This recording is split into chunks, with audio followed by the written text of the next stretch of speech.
C'est quoi je fais chouva, pas teshuva. J'ai vu, mais il est ici, il est ici. Il veut venir ici, mais. Non, il est venu, je sais pas. Et quoi, il est décédé quoi? De quoi il est décédé? Erev Tov, Hashem Hashem, Naaseh Venatzliach, en ce mardi 12 octobre, veille du Zayin, Be'ezrat Hashem, du mois de Mar Cheshvan, que je suis racheté par Daniel Toman, si je prononce bien, pour l'anniversaire de sa fille Déborah Bat Daniel Levi Ayekara. Une bonne santé, un très bon zivug, une grande réussite, que le mérite de cette étude, Be'ezrat Hashem, lui donne un grand mazal jusqu'à Mea Be'esrim Shana. Une grande réussite à elle, toute sa famille, ses parents, son frère Franck, Jacques, et Jacques aussi, sa belle-sœur Myriam, son fils Jonathan, sa femme et son fils Jonathan, sa femme et ses enfants, d'accord? Et aussi pour son petit-fils Boudou. Bezrat Hashem, que de bonnes nouvelles. Bracha Batsacha cette famille. Bezrat Hashem, puis un très bel anniversaire à Déborah Bat Daniel Levi, Bezrat Hashem. Hein? Ok? Baruch haba Adan Alouch Ayakar. Tu diras d'ailleurs à Ilan, qui commence à nous manquer, Yitzhak aussi son père. Jusqu'à ce que j'ai appris les noms de tout le monde. Bezrat Hashem. On n'est que de bonnes nouvelles, Bezrat Hashem Yitbarach. On pensera en même temps une grande refoua shlemach lama meira pour Tamar Bat Rachel Ovadia, refoua shlemach lama meira, Bezrat Hashem, que Dieu lui rende vite une santé. Bernard Mimoun ben Jean Chana ben Hamouch, Maya Shlomo ben Johanna, Yonachana, Nissim ben Simcha Saba, et Nathan Yosef ben Yehudit, Shoshana bat Mesaouda, Baruch ben Ruth Sofan, Chaya Ruchama Esther bat Rivka, René Machlouf ben Sarah, Yanaï ben Esther, ben Rivka, Fitoussi Sarat Alea bat Efrat Myriam, j'ai fait à l'envers Moratimi, Viviane bat Esther, Kimouvan, Bekol, Chole Israël, Bechol Atar Beatar, qu'on n'entende que de très très très bonnes nouvelles, Amen, Amen. Oufren, Leilou, Nishmat, Georgel ben Simcha Alice, et toute notre liste. On commence tout de suite notre shiur. Comme je vous l'ai dit, les parachutes de Bereshit sont empreints de tellement de valeurs, tellement de moussar, Maaseh Avot, Siman Labanim. Et en même temps, j'en profiterai pour te souhaiter beaucoup de Hatzlacha aussi, dans ton travail, toi et ton épouse, grande achat de tous tes enfants, Ezrat Hashem, parce que tu le mérites grandement. Je dois peut-être être connu. Mamash, tes parents peuvent être fiers de toi dans le ciel. Maurice, toi, t'es tombé dans la marmite quand t'étais petit, qu'est-ce que je te dise? Hein? La Shivaroir, ça y est, on a dit Baruch Chalenu, et la pluie elle tombe. La parole est créatrice, faut faire attention. Tov, c'est incroyable comment Hachem fait les choses. Je veux dire pourquoi.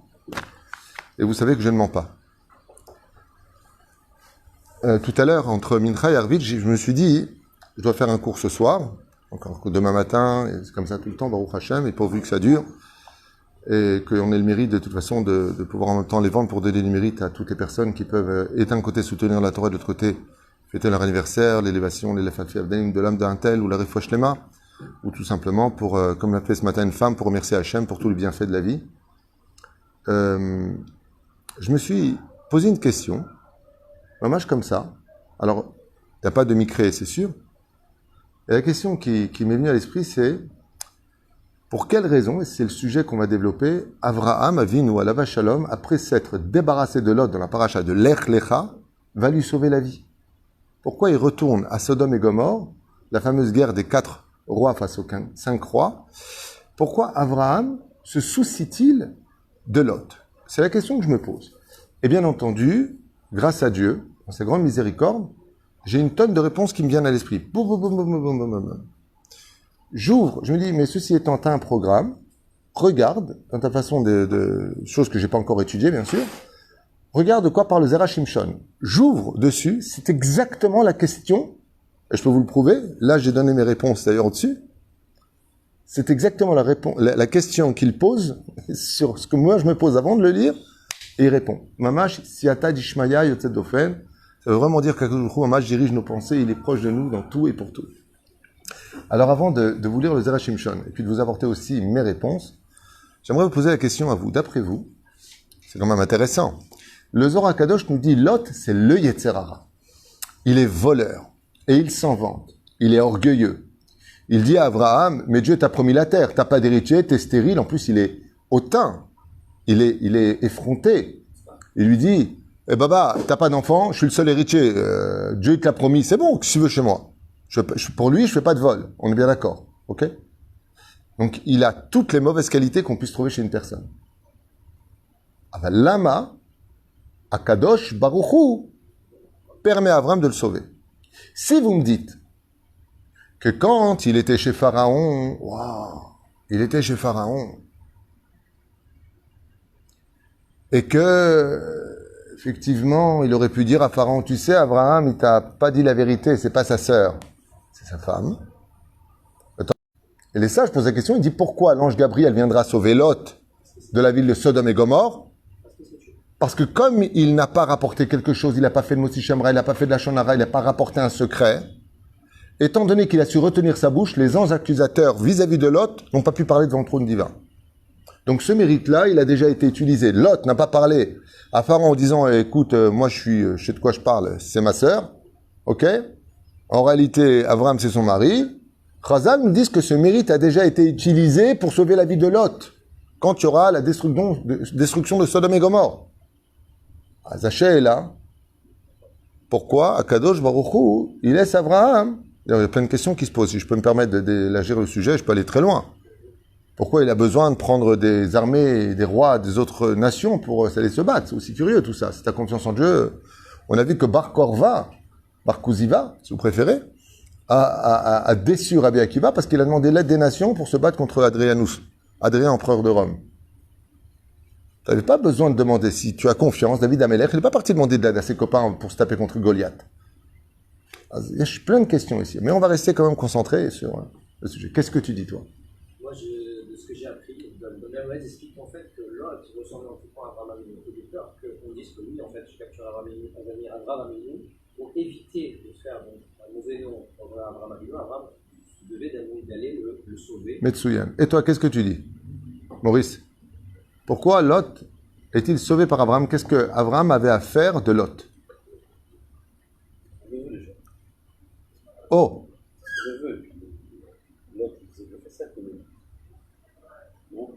Alors?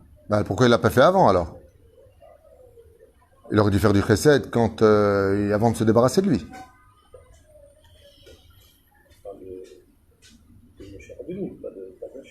Je parle d'Abraham vis-à-vis de Lot. S'il fait du chesed, il aurait dû le garder depuis le début. Il lui a rien fait. Qui? Lot? Abraham.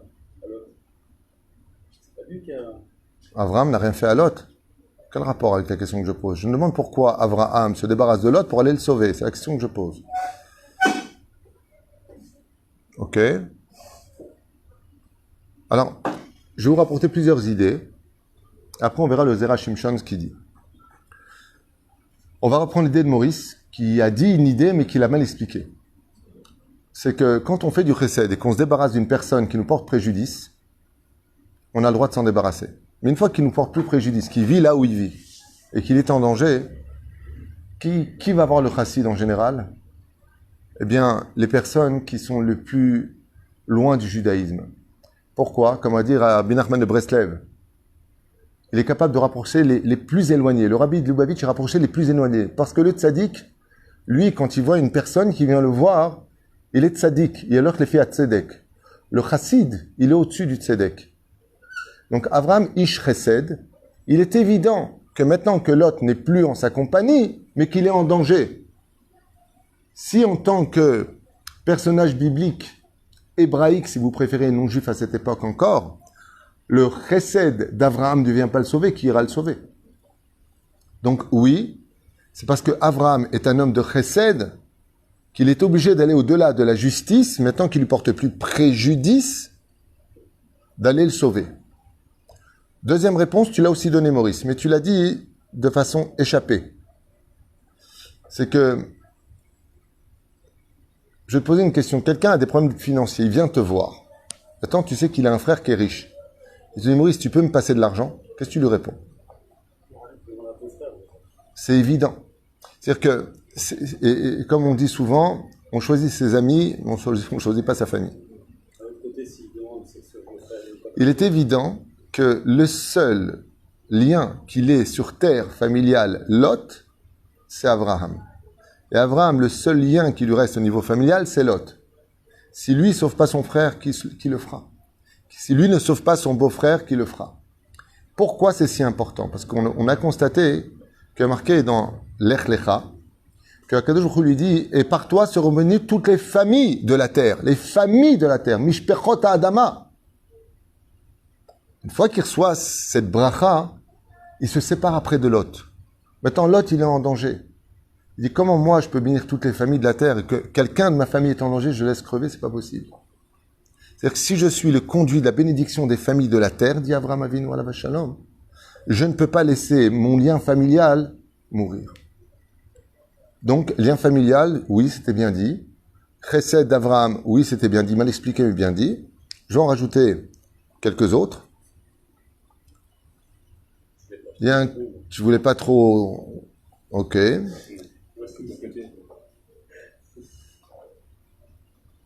Pour comprendre pourquoi Avraham court au secours de Lot, il faut comprendre quelle était l'intention réelle d'Avraham Avinu quand il s'est débarrassé de lui. Avraham, il savait que, en prenant Lot avec lui, il prenait une étincelle d'une valeur inestimable.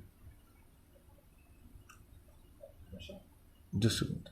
Il savait qu'en prenant Lot avec lui, il prenait une étincelle inestimable. Et comment est-ce qu'il s'en est rendu compte? Le Yetzer Hara n'a pas lâché Lot au point de posséder Lot. Et sachez une chose. Quand vous voyez un Yetzer Hara qui s'habille sur quelqu'un, quand un Yetzer Hara ne lâche pas une jeune fille, jusqu'à ce qu'il la pousse vers la faute, il pousse des hommes vers l'addiction. Ils sont comme possédés, ce sont des âmes exceptionnellement hautes. Le Yetzer Hara ne s'intéresse pas aux âmes ordinaires. Les personnes qui ont une agression constante des forces du mal sur eux sont des gens dont le potentiel peut être explosif à l'échelle nationale, peut-être internationale, qui ne deviennent pas fous en se prenant pour le Mashiach, mais qu'ils savent que s'ils arrivent à combattre leur Yetzer Hara, qu'ils arrivent à s'en sortir, ils pourront aller beaucoup plus loin que sauver leur propre vie, voire toute leur famille. Parce que les mouches ne rentrent que dans des verres où il y a du miel. Et là, Lot, il est rempli de Yetzer Hara, il n'arrête pas. Qu'est-ce que fait donc Avraham Avinu? Je vous pose une question. Question simple que j'ai déjà posée il y a longtemps dans le Shiurim. Un gangster est poursuivi par la police. Ils le cherchent, ils ont mis tous les moyens pour le retrouver. Quel serait le dernier endroit sur le globe de la Terre où ils iraient le chercher? Au commissariat de police. Je vois que tu te rappelles du coup. C'est-à-dire que si un mec il est poursuivi par la police, la chose la plus intelligente qu'il puisse faire s'il le cherche au maximum, c'est d'aller sur le banc du commissariat de police s'il j'attends pour demander un truc. Parce que là-bas, c'est sûr et certain qu'ils n'iront pas le chercher. C'est ce que fait Avraham Avinu. Il voit que le Yetzer Hara ne cesse de s'intéresser à son neveu, et il comprend que de lui viendra un diamant du nom de Ruth à Moavia, la mère du Melech HaMashiach, la grand-mère du roi David. L'arrière-grand-mère du roi David, exactement. L'arrière-grand-mère. Oved, Ishaï, David. Donc l'arrière-grand-mère. Et il dit, il n'y a qu'une façon. Je vais l'envoyer dans le QG du Yetzer Hara, à Sodome et Gomorre. Et effectivement, dès qu'il envoie là-bas, le Yetzer Hara, il dit, bon alors toi t'es rentré chez moi, donc t'es déjà prisonnier dans la toile d'araignée. En réalité, Avraham Avinu alav shalom, il n'a pas envoyé là-bas Stam. Il savait très bien qu'il allait y aller parce que là-bas, c'était comme le Gan Eden. Il y avait de l'argent, de l'or, des prés. Tout était magnifique. Il n'y avait que des bonheurs physiques. Donc, qu'est-ce que fait Abraham? Il le pousse à aller dans cette direction, dans son chesed. Mais pour protéger qui? Pour le protéger lui. Maintenant que là-bas, là où il est aussi en danger, il va vite aller le sauver pour le sortir de là-bas. Mais venez qu'en réalité, Abraham poursuivait le Nitzotz qui sortirait plus tard de Lot, qui n'était autre que Ruth à Moavia. Autre explication.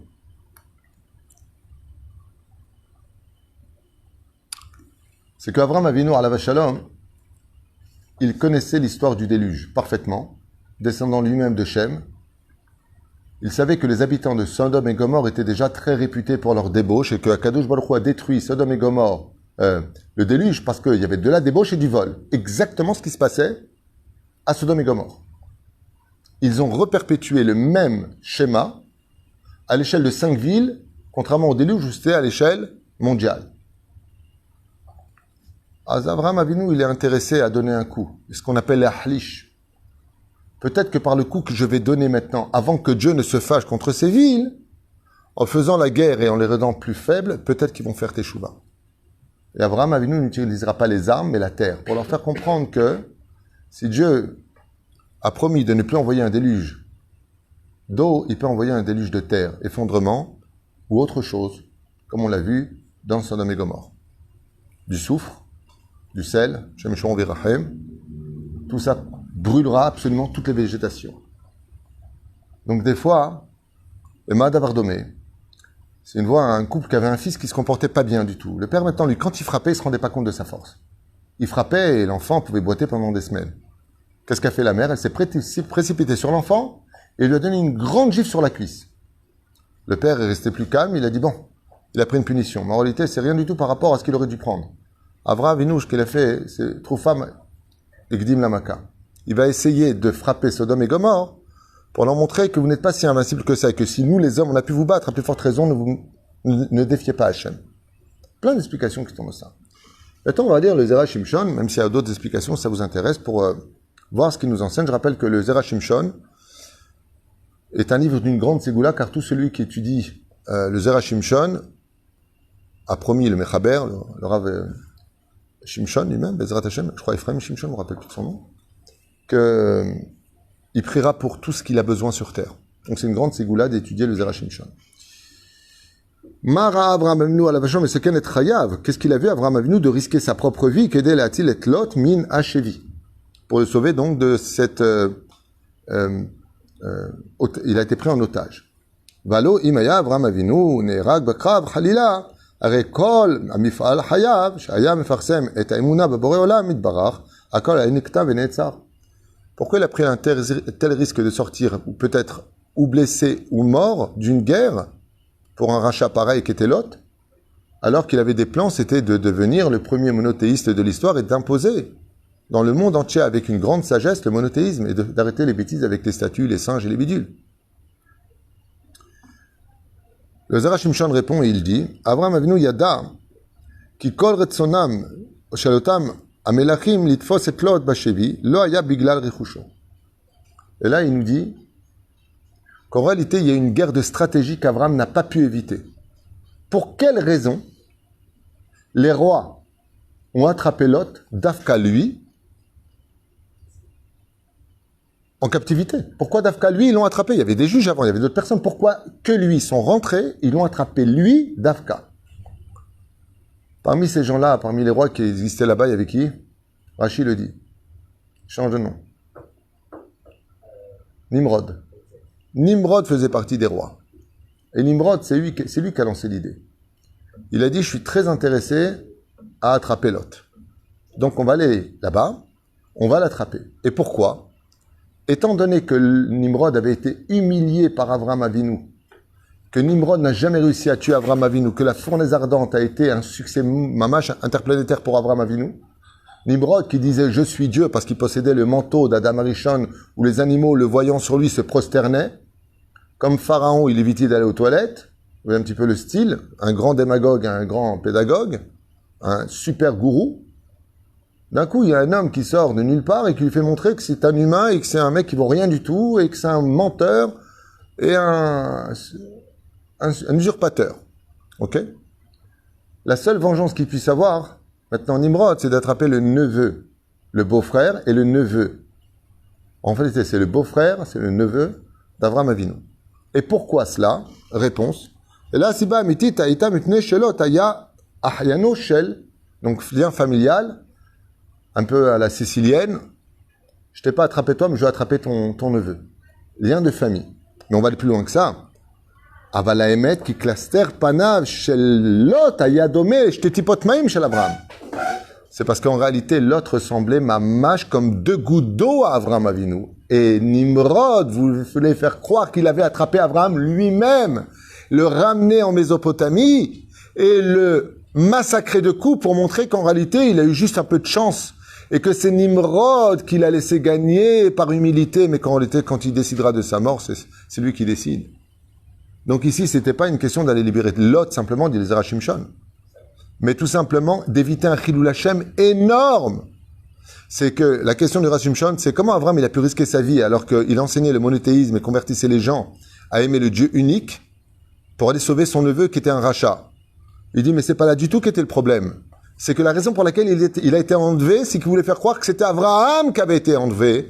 Et Abraham qui va être maintenant sacrifié sur la grande place aux yeux de tous par Nimrod lui-même. Et donc que Nimrod est vraiment Dieu, Chazvé Shalom, qu'il est plus fort que le Dieu d'Abraham et Abraham lui-même. Et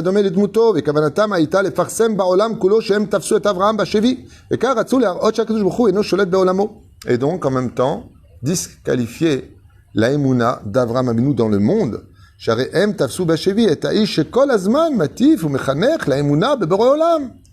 Car Avraham, étant donné qu'il disait, il faut avoir confiance en Dieu, mettez votre Emouna en Dieu, n'ayez pas confiance en l'homme. Et d'un coup, celui qui le dit, il est pris par des hommes, il est massacré par des hommes. Donc tout le monde, qu'est-ce qu'il leur dit? Mais il est où ton Dieu? Un peu ce qui s'est passé pendant la Shoah, où certaines personnes disent, mais il était où Dieu? Et tout le monde aurait dit, tu vois, Dieu lui-même ne l'a pas sauvé. Donc en réalité, en allant libérer Lot, c'était l'honneur d'Hachem que Abraham allait justement libérer. Parce que Lot avait le malheur de ressembler vraiment, sosie absolue, d'Avraham Avinu. D'ailleurs, c'est une des raisons pour laquelle il se séparera de lui. Pourquoi il ne lui a pas fait faire Teshuvah?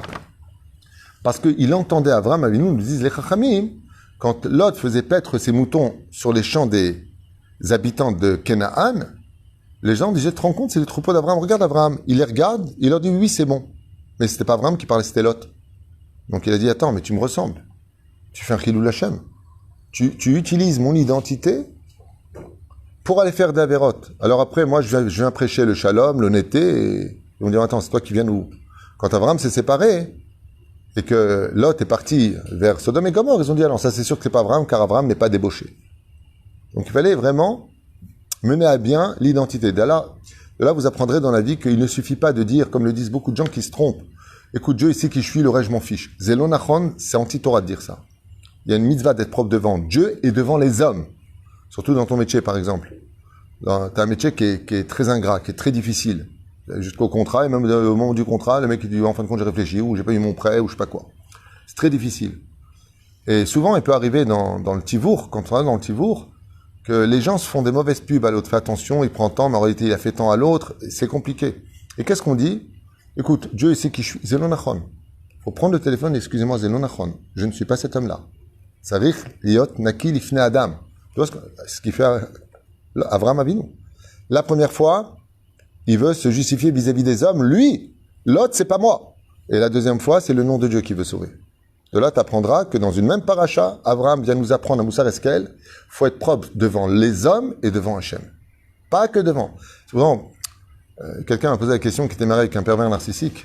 Vous savez que les pervers narcissiques, une fois qu'ils lâchent un peu leur proie et qu'ils l'ont perdu, ils adorent sur les réseaux sociaux, partout où ils vont, salir la personne et tout ce que eux sont, ils vont le transmettre comme identité de l'autre. Et donc, quelqu'un me peine, il me dit, mais qu'est-ce que je fais dans ce cas-là? Est-ce que je dois me justifier? J'ai tellement honte, je vais quitter la communauté, je vais quitter la ville. Il m'a sali partout. Qu'est-ce que je fais? Je lui dis, parce que tu as commis une erreur. Fallait pas le salir lui, mais fallait te nettoyer toi. Tu as le droit de dire Zelon Nachon. À moins que tu sois, après Baba Salé, il y a Mama Salé, et là, je prends sur moi l'humiliation, Anibaya, qui est de ce niveau-là? Aval, dans le tachlès des choses, si on pense du mal de toi, tu vas voir les gens, pourquoi tu penses du mal? Dis-moi, pourquoi tu penses du mal de moi? Pourquoi? Parce que tu vas provoquer du mot Tichemra sur toi et ces gens vont perdre un monde futur à cause de toi. Si vraiment tu aimes ton prochain, justifie-toi. Et ce n'est pas je dirais presque c'est de l'orgueil de ne pas se justifier vis-à-vis des hommes. Je te dois rien, pour ce que tu veux, je n'ai rien à faire de toi. Zelonachon. Zelonachon. Zelonachon. Moi, je sais qu'une fois ici, il y a à peu près 1 an et demi de cela, j'étais à côté d'Yudbet et je rencontre quelqu'un et il me dit, Rav Tutu, on vous aime, machin, truc chouette, tout ça. Enfin, on vous aime pas tous. Alors, je lui dis, pourquoi tu dis pas tous et pourquoi tu dis que tu m'aimes? Quel est le but de... Tu peux pas lancer des mots comme ça. Non, parce que j'ai rencontré quelqu'un, il m'a dit beaucoup de mal de vous. Je lui ai dit, c'est son droit. De toute façon, on peut pas plaire à tout le monde. Mais dire du mal de moi, il peut dire, j'aime pas les cours du Rav Tutu, mais de dire du mal de moi personnellement, il dit, ah oui, de vous personnellement. J'ai jamais fait de mal à personne. Je veux bien, mais... Et cette personne me dit, non, j'ai trop parlé. C'est le côté un peu dommage. Donc, bien entendu, je l'ai attrapé par le bras et je lui ai dit, tu me donnes le nom, s'il te plaît, parce que je veux pas qu'il trie l'Hachem. Si je lui dois des excuses, il n'a pas voulu. Je lui ai dit, alors je t'explique, Ani Arav Shelcha, comme je suis ton Rav, je t'ordonne de me donner le nom. Il m'a donné son nom. Je connais plus ou moins de cette personne de vue, je ne connais pas plus que ça. Je l'appelle, il me donne son numéro. Midbarer, regarde le truc de fou. Que le Rav à qui il en veut, c'est pas moi. C'est un autre Rav qui a une syllabe qui est comme la mienne. Quand il a dit, mais c'est qui ce Rav qui m'a fait ça et ça, on lui a donné le nom. Quand il est arrivé chez lui, il a oublié le nom, il a vu la même syllabe. Il est parti raconter à 6-7 familles de ce que j'ai compris, du mal de ce Rav-là, en donnant mon nom à moi. Il faut voir au téléphone comment il s'est excusé pendant au moins 10 minutes. Oh là là, mais je lui ai dit, mais d'abord, je ne sais même pas de quelle salle vous parlez, je ne sais même pas de quoi vous parlez, vous êtes qui, je lui ai dit. Il dit, mais vous êtes bien à tel endroit. Je lui ai dit, mais pas du tout, moi je suis à City, à Tel Vav, de quoi vous parlez? Oui, mettons, ah non, c'est pas vous, mettons, c'est pas vous, le mec il m'a sali mon nom. Je lui ai dit merci, hein. Parce que, par exemple, ce Rav, maintenant que vous savez qui c'est, avant de salir son nom et de vider votre venin, vous tapez à sa porte et vous lui dites, voilà, je viens vous voir parce que je suis très blessé de vous par rapport à ça et ça. Et vous allez voir, vous allez peut-être boire un café ensemble, vous arranger et éviter cette destruction du Beth Amikdash une fois de plus. Les gens sont bêtes, impulsifs et bêtes. Renseigne-toi, il y a un problème, appelle-le. Tu fais un truc à quelqu'un, le mec il pense que tu lui as fait un coup de crasse. C'est mieux qu'il te salit ton nom, qu'il t'appelle, dis-moi, Dan, pourquoi tu dis, mais pas du tout. Viens, je te montre, viens, je t'envoie le courrier, tu verras que Zelonachon, ma sh'taomer. Et c'est ce qui nous manque le plus dans le peuple d'Israël, dans cette génération, c'est qu'on passe les impulsivités, la colère, et après seulement on se renseigne. On devrait peut-être changer un tout petit peu, se renseigner, et après réfléchir si on laisse sortir ce chien qui est en nous ou pas. Je ferme cette parenthèse qui est tellement d'actualité. Je vous dis, c'est un livre de Moussar, le Bereshit, c'est impressionnant tout ce qu'on peut apprendre. En tout cas, Abraham nous apprend ici que dans la vie, il faut être propre vis-à-vis de Dieu et vis-à-vis des hommes. Pourquoi il se débarrasse de Lot au début? Si tu vas à droite, je vais à gauche, à droite, vis-à-vis des hommes. Et pourquoi maintenant il vient le sauver? Le Zera Shimshon nous dit vis-à-vis de Dieu. C'est ça? Donc je finis. ולכן כשנודע לאברהם אבינו ששלט נפל בשבי, מיד נזדרז להצילו, ושם נפשו בכפו להילחם נגד שוויו. מדוע? כי הבין שהמלחמה היא על כבוד שמיים. Et donc Abraham a annoncé que sa guerre était complètement en l'honneur de Dieu, en annonçant à tout le monde qu'il allait libérer son neveu qui lui ressemble comme 2 gouttes d'eau pour ne pas que les plans de Nimrod marchent. כדי למנוע חילול השם גדול. והסיבה הזו לא חשש אברהם לצאת אל הקרב, c'est pour ça qu'il n'a pas eu peur de donner même sa vie s'il le fallait. כי ידע שהקדוש ברוך הוא יסייע בעדו. Étant donné que c'est en l'honneur de Dieu, il était évident qu'il revienne victorieux. ולכן מצאנו שאחרי המלחמה, זו ביושר לו הקדוש ברוך הוא ברוך שמו, שלא נתמעטו זכויותיו. Et c'est pour ça que on peut poser une question énorme. Abraham Avinu, encore un Moussar Eskel extraordinaire, il a gagné la guerre. Au niveau quantitatif, il n'avait aucune chance de la gagner, cette guerre. Ils étaient beaucoup plus puissants en face. Quand tu vis un miracle, normalement, on te le retire de ton monde futur. Et le Zera Shimshon nous dit, Abraham, non seulement il a été victorieux de la guerre, mais rien ne lui a été enlevé de son monde futur. Pourquoi? Car son combat était en l'honneur de Dieu. De là, tu apprendras que quand tu vis un miracle, qui est venu te secourir, mais que ce que tu as fait, c'était pour Hachem, rien ne t'est retiré du monde futur pour cela. À retenir. Et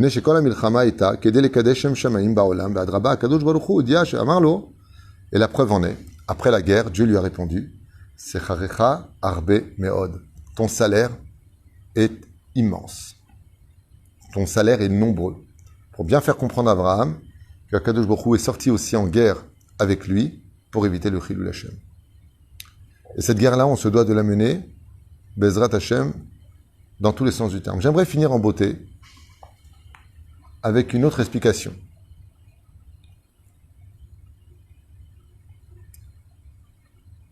Très souvent, quand on représente le monde de la Torah, et je l'entends souvent d'ailleurs dans les dialogues que j'ai avec les gens, on croit que d'être rabbin ou d'être quelqu'un de pieux, c'est le curé dans son monastère.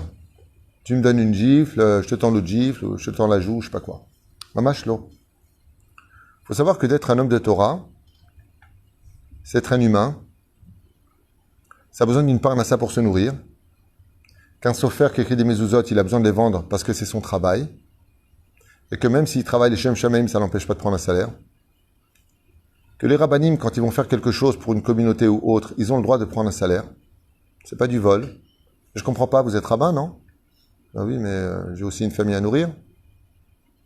Quand le rab, il prend sa voiture, je parle pas de moi, qu'il n'y ait pas d'ambiguïté. Je parle pour tous les rabbanim.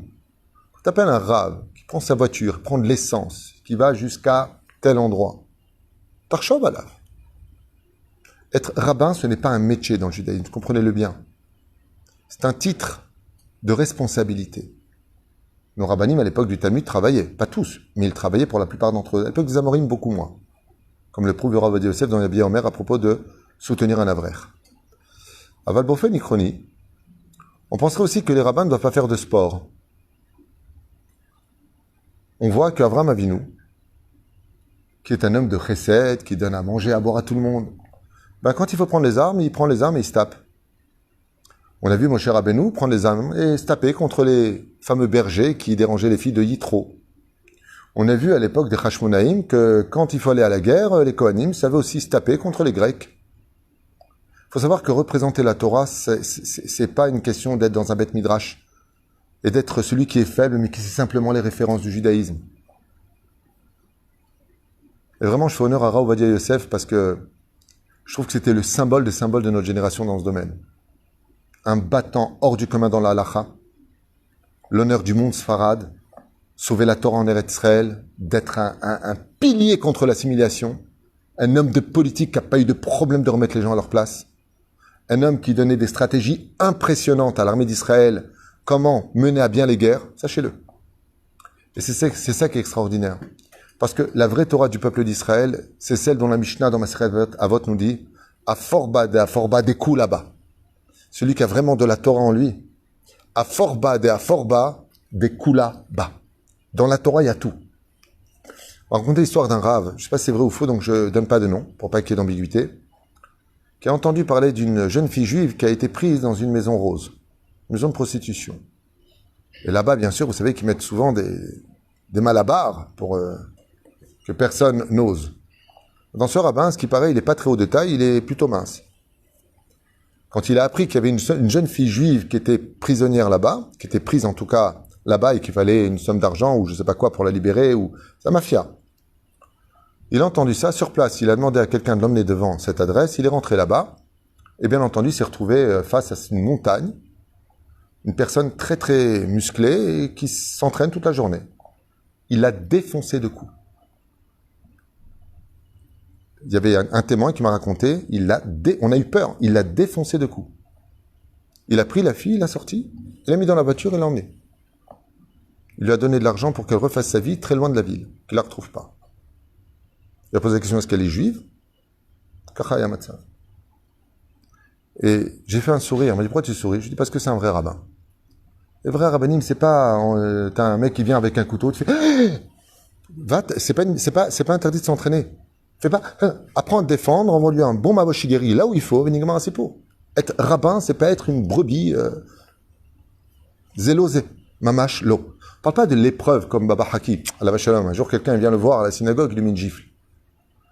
Les élèves ont voulu le tuer. Hazve Shalom, Zemina Shamaï.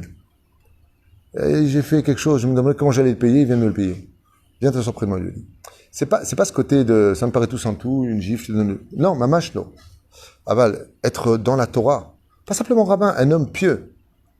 C'est un homme qui doit être présent et au top dans tous les domaines. Et Avraham Avinu nous le montre dans cette paracha.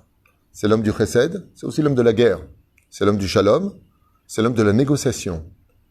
C'est l'homme qui veut des enfants. C'est l'homme qui veut créer un avenir. C'est l'homme qui crée la première nation, pilier de l'histoire, le peuple d'Israël. C'est pas qu'un homme de Torah. Et pareil pour Yitzhak, et pareil pour Yaakov. Ishtam Yoshev Ali. Au niveau de l'étude, il sort à Mitracham, Yaakov. Mais ça l'empêche pas de savoir super bien négocier avec même des sorciers comme Lavan, d'aller travailler dans les champs, et de faire de l'argent, et de revenir avec, et sécurité, et de se taper contre un ange. Vous avez remarqué? C'est bizarre que la Bible, quand elle nous parle de nos rabbanim, ils sont présents sur tous les fronts. Quand il y a la guerre contre Amalek, on y va. Yoshua, un homme pieux, serviteur de... Mais pas si le bêtard, je vais te défoncer la tronche. C'est pas ça. Avec beaucoup de sagesse. Ça veut dire que s'il faut qu'on en arrive à... si tu veux pas comprendre avec les arguments, la vérité, la justice, si tu comprends le langage du Hamor, la Torah, c'est aussi répondre à ce genre d'individu. Et je trouve ça mouchlam. Parce que malheureusement, à travers 2000 ans d'assimilation, je trouve que certaines personnes qui ont été empreintes de judaïsme ont confondu humilité et malade mental. Être humble, ça ne veut pas dire se laisser taper ou se laisser avoir. Mamashlo. À moins que tu sois du niveau de dire, Tov, Tikkun, Akol min hashamaim, Akol beseder, je prends sur moi, Akol beseder. Comme dit Rabbi Nachman, je préfère perdre de l'argent que le mener à un juif au Bet Mishpat, au Bet Din. Rabbi Nachman, quand tu seras Rabbi Nachman, c'est là. Mais Rabbi Nachman dans tout. 7 jours. Tous les jours, 7 pages de Gemara, ton Shulchan Aruch, il te boit des doutes. Tu fais comme lui, jusqu'au bout. Pas tu te la joues voyou dehors et quand tu vas au man, d'un coup, t'es un tzaddik. Pas comme ça. Rabbi Nachman, c'est Adasof. Baruch Adonai, Leolam Amen, Amen, Yom Ledet Sameach.